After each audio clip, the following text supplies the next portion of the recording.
Hello everyone, welcome back to Streed's Guide to Fraggle Rock. Today I'm reviewing Season 3, Episode 9, The Secret Society of Poohbahs. This episode starts out with Doc bursting in with unbelievable news that Mr. Schimmelfinny has become a chipmunk. Well, not literally, he's just joined a weirdo lodge where all the members are dressed as chipmunks. Do you have something you want to tell us, Ned? Doc believes this is a load of cobblers until, however, he's summoned to become a chipmunk himself, proving that popularity will indeed make any imbecilic thing seem fashionable. Meanwhile on the rock, Moki jump scares Red and marvels at the majesty of the most secret, exalted society in all of Fraggledom, known as the Poohbahs, whilst Red maintains that it's nothing but a silly fad. Moki desperately wishes she were a Poohbah herself, so Red pushes her to go and ask the Begler Beg, with Moki behaving like a nerve-shot anime girl. Please, Mr. Begler Beg! Do not call me Begler Beg! Only a Poohbah may call me by my name. Oh, I'm so sorry, I'm so sorry. Did you know you have a spot on your sweater? No. Oh, gee. It's just blueberry juice. I'm sorry. You won't bother me anymore. I won't bother you anymore. I'm sorry, I said Begler Beg. I said it again. Afterwards, Moki's consumed with embarrassment while Red tries to cheer her up with a joke about okra. Sometime later, Moki's writing a dour poem until a mysterious message arrives. Turn around. Okay? This is for you. Well, gee, thank you. Thank you very much. Yes. Grovel. Grovel, yes. Thank you. Thank you. Grovel. Huh.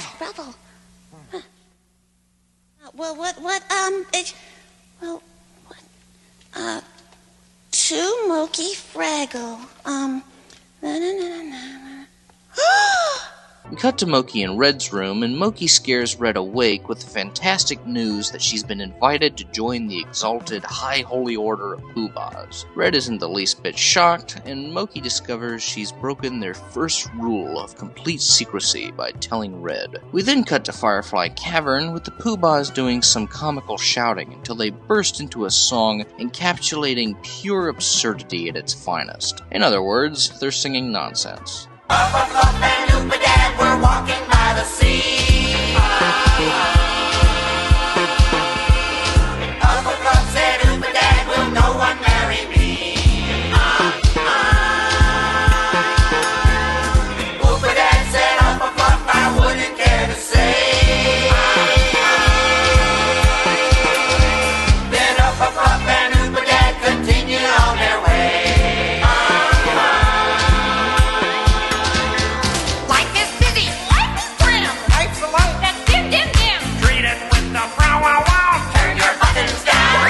After that bit of madness, the Poohbahs call Moki forward. All goes well until the telepathic mind reader arrives and tells the Poohbahs that she's disobeyed their first order by telling her roommate Red of their invitation. And because of this, she's deemed unworthy of Poohbahhood. Meanwhile in the workshop, Doc's all dressed up and ready to go to the chipmunk meeting. We return to Firefly Cavern with Moki pleading her case to become a member. The Begler Beg knocks her back, but claims there is only one way at a chance of membership for her: a trial. I'll do it. You would be willing to undergo the trial? I'll do anything to become a Poohbah. In that case, I appoint the Royal Vanguard to act as judge. Guilty! Or possibly innocent. I can never remember which is which. Not yet, Judge, not yet! He's just like a real judge. The Vanguard hands Moki the rule book, and the Begler Beg tells her to bring Red along and to tell them what she should tell them. What should I tell you? You tell us. Sometime later, Moki jump scares Red again and tells her what happened. Red agrees to help, and we briefly cut to a Doozer sitcom. Here you go. Have a cup of the hot stuff, Spanner. Thank you. Do you have any of those jelly-filled food pellets this morning? Just custard. Again? Yuck. Ugh. Sometime later, for the third time, Moki and Red are discussing the secret language called Oopadad, in which Red must use during her speech. Red doesn't really care about all this nonsense, and in the midst of anxiety, Moki accidentally falls into the swimming pool. Red, seeing that she's clearly upset, sings a cheery song to try and boost Moki's spirits, much to her chagrin. just keep on Smiling, life can be worthwhile. If you keep on smiling, life smiles back at you. Nice, huh, Gobo? Yeah, they're singing my song. Well, it's a very silly song. Why, thank you. But listen to me, Moki. It's not as silly as the Poohbahs. The Poohbahs are not silly. They are too. What do you think, Gobo? I think you're interrupting my song. Now I find that every time my spirit starts to fail. Yeah. When I meet a grizzly bear while going for the mail. Or if a mad rhinoceros decides to come and stay. My thoughts return straight to that worm and what I heard him say. Just keep on smiling, life can be worthwhile. If you keep on smiling, life smiles back at you. Just keep on smiling, life can be worthwhile. If you keep on smiling, life smiles back at you. Just keep on smiling, life can be worthwhile. If you keep on smiling, life smiles back at you. I think it's time for me to leave. On a more serious note, this cute little song has helped me through some of my darkest days, and it always manages to ever so slightly cheer me up. Sometime later, once again, Red's finished up memorizing her speech for the trial. Suddenly Boober shows up, puzzled, and Red concocts a lie that Moki's feeling ill. Boober seems to believe it's galloping tongue fever, with hot soup being the only cure. And what kind of soup is it, you may ask? I think we all know where this is going, so let's just skip to the end. Are you cured? She needs more soup. Suddenly, Moki realizes she'll be late for the trial and promptly rushes off. Meanwhile, in the Poohbah's lair, the Vanguard begins the roll call, and I consider this the funniest joke of the entire episode. All present shall reply by saying present, and all absent shall reply by saying linoleum. Fritz. Present. Fritz. Present. Fritz. Present. Fritz. Present. Fritz. Linoleum. Oh, that Fritz, he's never here when you need him. And finally, Fritz, Fritz, Fritz, Fritz, Fritz, and Fritz. Present. Present. Present. Present with an explanation. All present accounted for, except for Fritz. Thank you, Fritz. It feels like a Monty Python skit, I love it. Moki and Red are brought forward, and the trial begins, with the Begler Beg demanding that she tell them what she should tell them. Moki doesn't understand, however, giving the Poohbahs no choice but to resort to the dreaded ordeal of the Glumberglots. Remember how I've mentioned how dark and depressing Fraggle Rock can be? Well, nothing compares to what you're about to witness. The ordeal of the Glumberglots is a scene that has traumatized me for years. Nearly my entire life I've avoided this episode merely because of the unspeakable horror that is the ordeal of the Glumberglots. She must wear funny nose glasses! And furthermore, she must juggle okra soup. Terrifying, I know. I hate okra. Anyways, Moki finally tells them what she should tell them, and it's revealed that this has all been an elaborate goof. The High Holy Order of Poohbahs was never a serious group. It was a group that cherished and celebrated silliness. And now that she's told them the truth, Moki has finally become a Poohbah. Ta-da!